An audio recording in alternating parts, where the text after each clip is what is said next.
لو فاكر إن لعبة بوبلي تايم لعبة عادية يبقى انت متعرفش قصة اللعبة. لو عايز تعرف لعبة بوبلي تايم بتتكلم عن ايه، اتفرج على الفيديو للآخر. النظرية الأولى بتقول إن إليوت ليدوفيش هو النموذج الأولي 1006، والنظرية دي هي الأقوى حاليا في المجتمع اللعبة كلها. إن مؤسس الشركة إليوت ليدوفيش فقد شخص يعز عليه مما دفعه للجنون، والأرجح إنها بنته أو حفيدته. خلاه يبحث بقى في طريقة لإعادة إحياء الموتى للحياة باستخدام زهرة الخشخاش.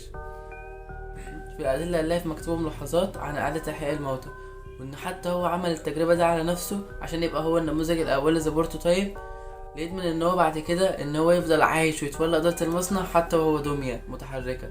الرعب بقى في الموضوع كله إن الشخص اللي بنى المصنع ده عشان يسعد الأطفال ويفرحهم هو نفس المصنع اللي بقى كله مليان وحوش وبيتغذوا على البشر ذات نفسهم. الطريقة التانية بتقول إن أولي ذات نفسه هو الفخ مش صديق. في الجزء التالت بيظهر الطفل بيساعدك في التليفون، بس السؤال هنا هل هو طفل فعلا ولا لأ. النظرية بتقول إن أولي ما هو إلا بروتوتايب، وهو بيستخدم بس قدرته في تقليد الأصوات عشان يجيبك في المكان اللي هو عايزه، عشان يوقعك في الفخ بتاعه، لكن هو مش طفل فعلا. أدلة إزاي طفل بشري يقدر يعيش في مصنع لمدة 10 سنوات ويكون حافظ المداخل ومخارج النظام الأمني كلها. فالأرجح للقصة دي كلها إن هو بروتوتايب، إن هو عايزك تقتل كل الدمى المتمردة مثل كاتيناب انت عشان يستولى هو على المصنع، وكمان عشان ياخد اجزائهم يقوي بها جسده هو، وانت مش مجرد غير اداة تنفذ كل المهمات دي.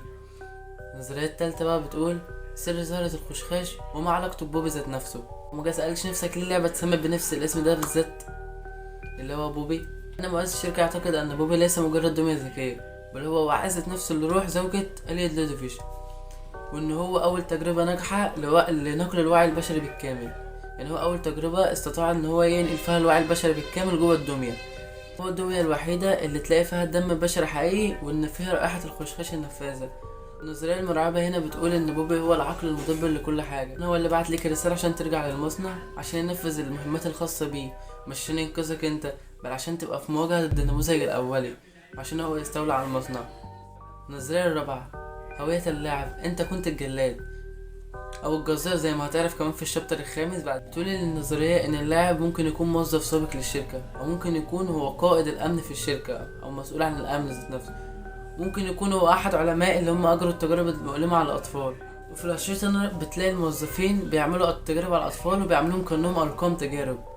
وغيابك يوم ساعه الفرح ممكن ما يكونش صدفه، يمكن يكون غيابك ده هو اللي سابه. عشان كده ممكن تكون الشخص اللي خلى الوحوش هي اللي تخرج، مش الشخص اللي مشي ساب كل حاجه وراه للموت. عشان كده الدمى بتجري وراك دلوقتي عشان تنتقم منك. النظرية الخامسة كاتناب وما علاقته بالغاز الأحمر. الغاز اللي بينفذه كاتناب مش مجرد مخدر، بل هو كمان مادة مستخلصة من أزهار الخشخاش، بتخلي الضحايا بتوعه بيهلوسوا بكوابيسهم وأسوأ حاجة ليهم يفتكروها قبل ما يقتلوا. وهنا بتلمح اللعبة إن الأطفال في دار الحضانة كانوا بيخلوهم يستنشقوا الغاز ده يوميا عشان يفضلوا متوعين وميفضلوش يعملوا دوشة، عشان يعملوا عليهم التجارب كل يوم. وده اللي خلاهم انهم الاطفال دول في اسوأ كوابيسهم دلوقتي، ما حاول طفولتهم الى كابوس مستمر حتى تحولوا الى دمى.